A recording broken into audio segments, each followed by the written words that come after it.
This week, micro-trading and fractional share investing app Robinhood announced that it's adding NFL and college football prediction markets to its investing app.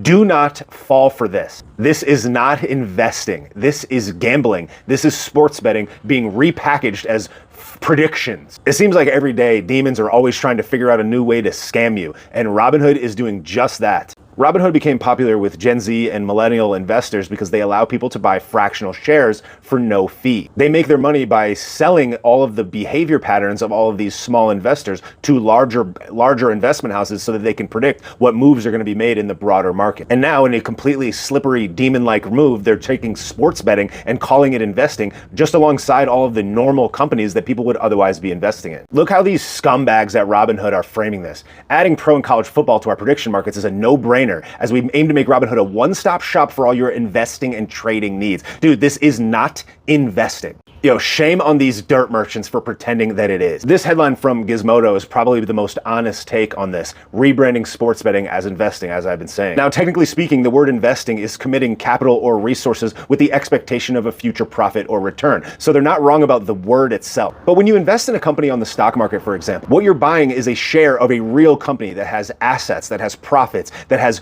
income, that has a balance sheet, that has employees. Committing capital to a prediction market has none of those things. It's basically like saying roulette is investing. Online gambling coupled with financial illiteracy is how a lot of these big time serpent types have been playing the younger generations and keeping them broke forever. And to put basically betting on an NFL football game alongside investing in a real company like Kraft Heinz or Coca-Cola or Microsoft or some other large business is disingenuous scumbag type behavior and a total money grab for these demons at Robinhood. Gambling tends to negatively affect young men the most, as it's basically a mind-altering dopamine response type behavior. Because the difference between stock investing and investing in an NFL game, for example, is that the conclusion is only a few hours away. If you're sitting there looking at a stock, let's say you're going to buy a share of Meta stock, for example, the theoretical reward for purchasing that stock is going to be delayed over a longer period of time. It's going to involve a lot more patience, a lot more calculation, and there's no theoretical endpoint, payout point.